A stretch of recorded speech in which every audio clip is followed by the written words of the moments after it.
Hello, Paimon. Hello, traveler.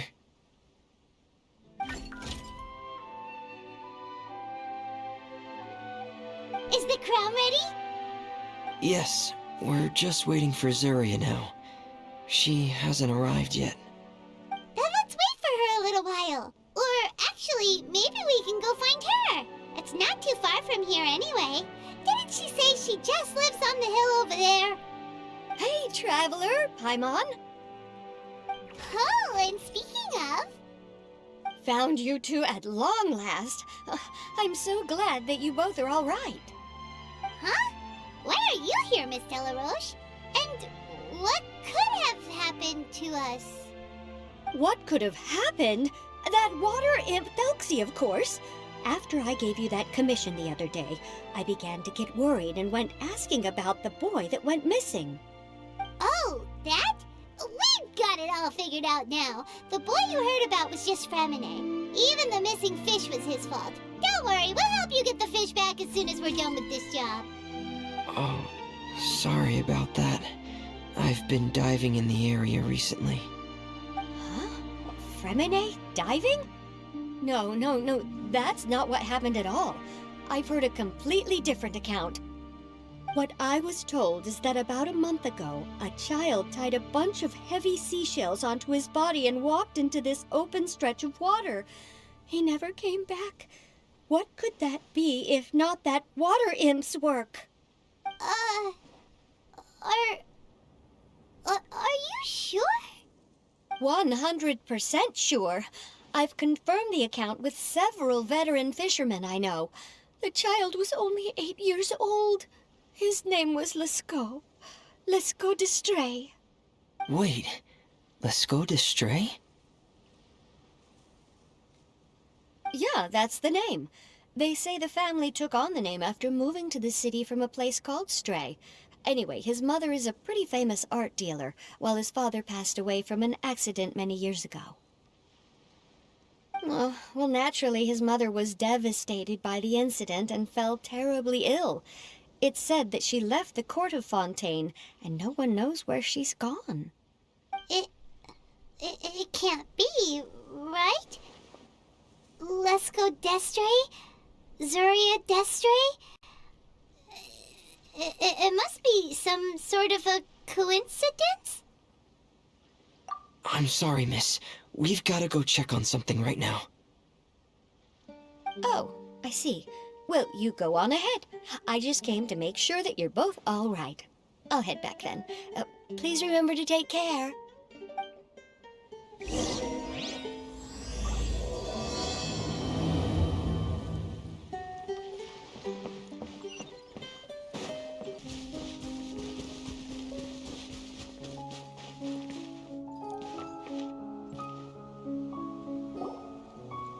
Excuse us. Is anyone here? Is this Madame d'Estray's place? Who are you? I have a patient here who needs quiet bed rest. Please leave us be unless you have anything urgent to report.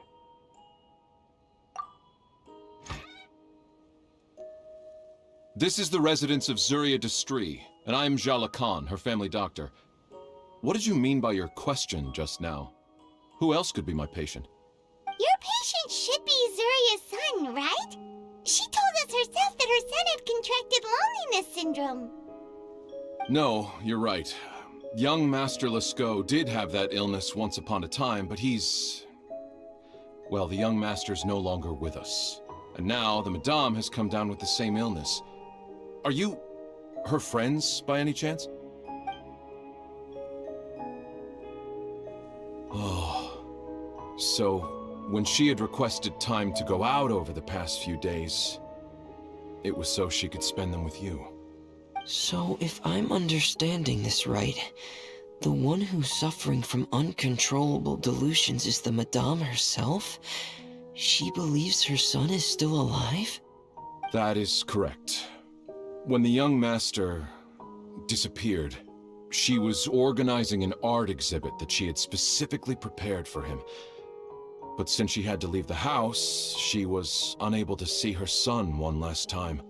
That might have been the trigger for her regret.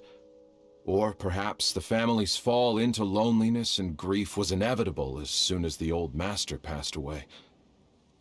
First the son, and then the mother. But how could that be? She really looked like she had a handle on everything.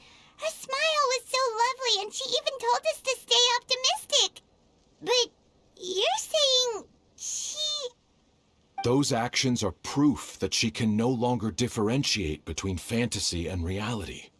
Then all the other things that she told us about her son, were those fake too? No, those were all real. Although they were all things that happened before the young master left us for good. Madame's time has just never moved forward since his passing. I see. So after her son left, she created a fantasy world where her son was still with her. She was looking for a way to cure his illness when she ran into us. She has been in a good mood the past few days, even humming a song when she returned from her stroll. She even began discussing with me the idea of using deliberate guidance to ease the illness. It was all going well, until last night. She spent a whole night staring at the shell the young master left behind, and the words that he had inscribed onto it. Then she broke down once more. I prescribed some sedatives, and she's currently resting. But then what should we do? How can we help her? There has to be something we can do. Don't panic, Paimon.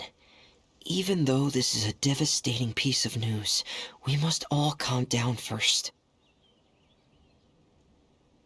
What should we do? I need to think. I need to remember the old house of the hearth and the children who lived in it. Those patients and what their doctors said back then.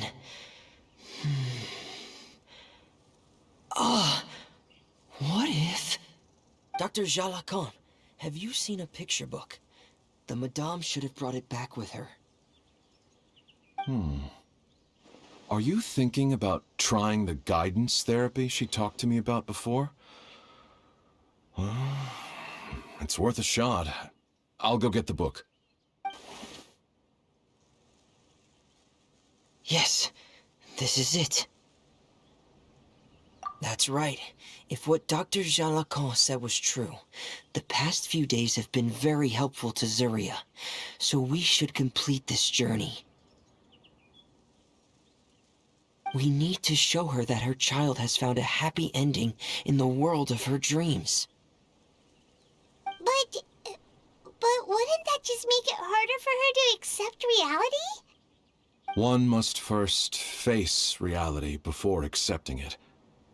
The Madame has been crushed by her feelings of grief and can no longer bring herself to face reality. Our first priority would be to get her out of this state. Right. Before today, I had thought she wanted to use Thelxies' fantastic adventures to save her son. But now, I think she might need it to save herself. And if we could complete it, we should be able to give her some feeling of inspiration and closure.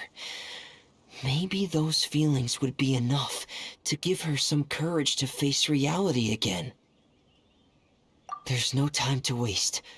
Let's set off right away.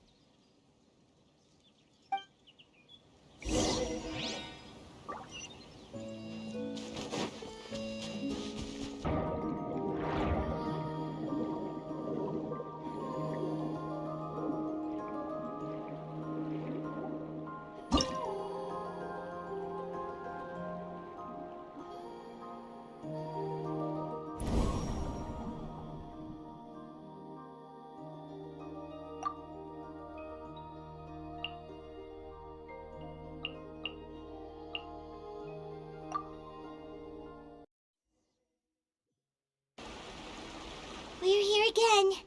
This is the final part of Thelxies' journey, but the most important person is missing.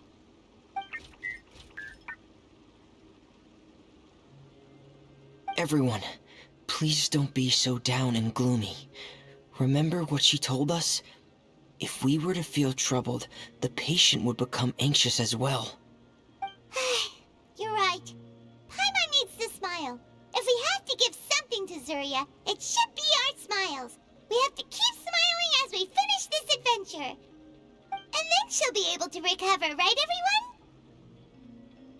Yeah, I'm sure she will.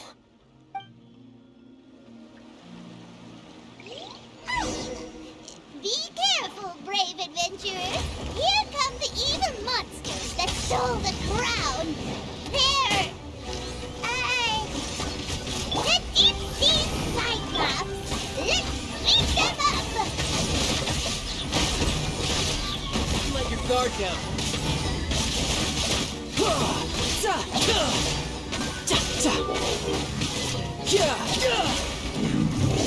Watch out, everyone! They're coming at us again! There's no need to fear. Prince Thelxies looks stronger than ever today. He must be going all out. Midnight Phantasmagoria!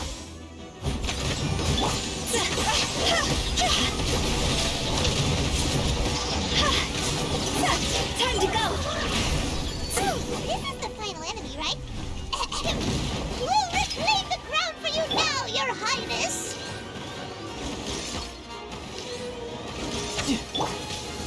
By royal decree! Leave it out. Tidal wave. Brace yourself. This is gonna hurt.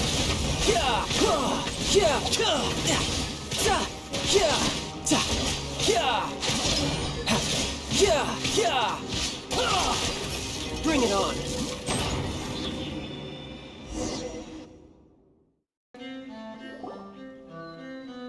I'm sorry. I have to go. I made a promise to my friends, and I'm already very late. But, Madame, you're still... Don't try to stop me! Today's the most important day for treating Thelxie. We'll use the guidance method. Didn't you also say that you'd think it'd work? I'm not trying to stop you, Madame. It's just... Could you tell me the name of your child? Dr. Jalacan, how can you forget the name of your own patient? His name is Thelxie. He's the prince of the kingdom of water imps. We will go today to reclaim his crown and attend his coronation ceremony. I see. Madame, please rest assured, everything is still on schedule. Your friends have already departed to find... Wait, look. They've already returned. Zuria! Zuria! We've retrieved the crown! Paimon, everyone, have you really? Yes, but the coronation ceremony still hasn't taken place, because we felt like you should be the one to preside over it. Wonderful! How wonderful! Thelxie, my child, are you hearing this? Everything you lost will now come back to you, and soon, very soon, you will never be lonely again.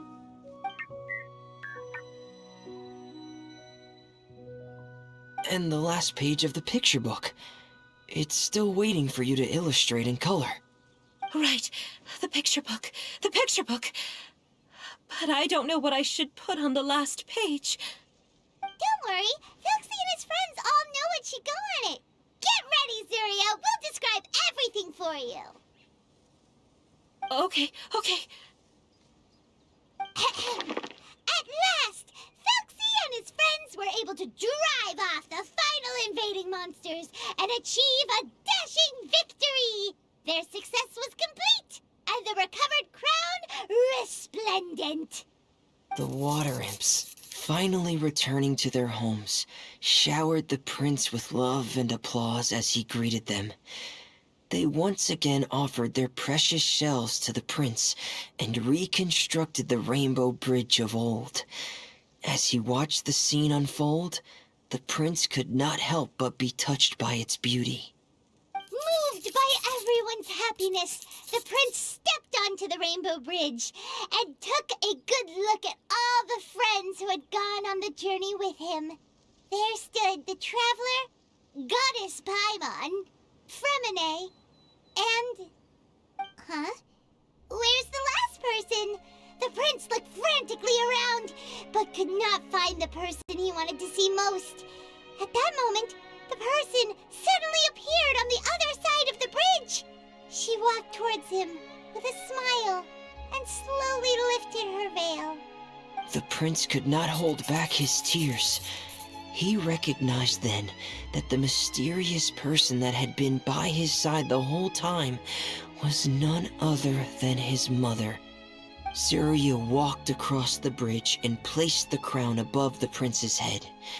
She smiled down upon him as she said, "My prince, my king, you shall never, ever need to feel lonely again."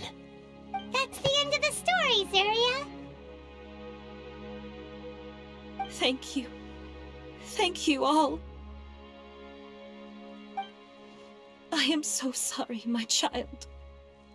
Maman should have spent more time with you. Did you hear the story?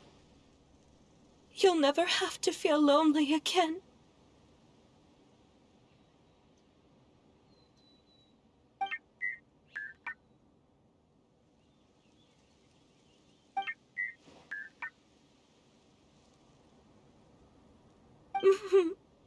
Mama loves you too.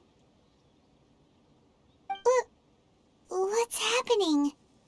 Is Zuria talking to Thelxie?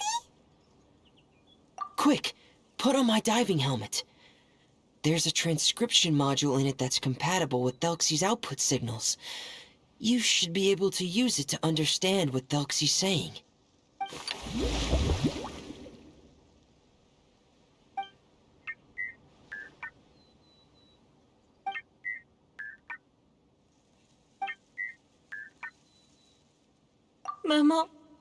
Mama loves you too.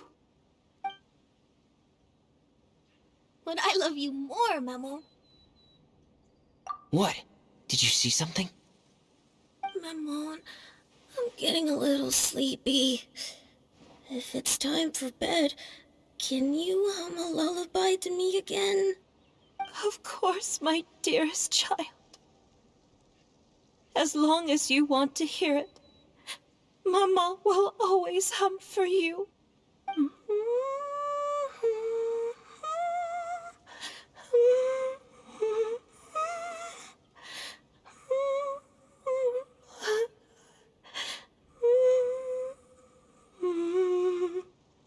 Thank you, Maman. Your lullaby has always been my favorite. Now that I've heard it, I can return to my dream and to the kingdom of water imps in peace. My poor darling. Please don't forget. I will always love you. My love is greater than the entire distance between here and the kingdom of water imps. I won't forget, Maman. And so is my love for you. Greater than the entire distance between here and the kingdom of water imps. Good night, Maman.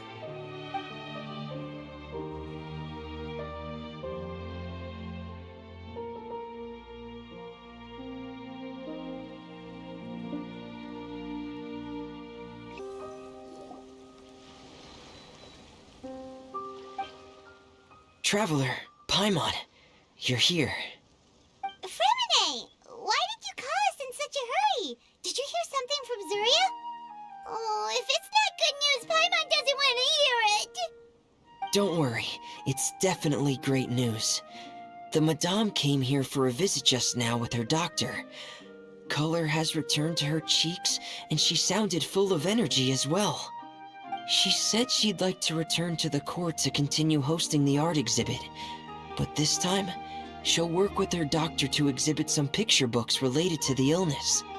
Of course, Thelxies' fantastic adventures and the guidance therapy will be included in the exhibit as well. She'd like to use her experience to help others. That's wonderful!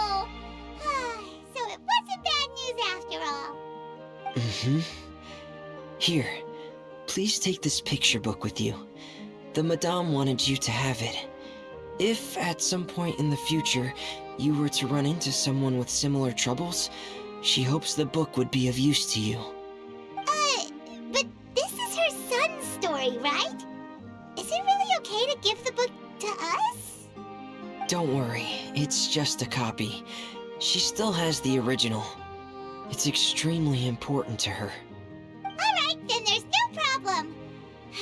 It feels good knowing we've contributed to something important.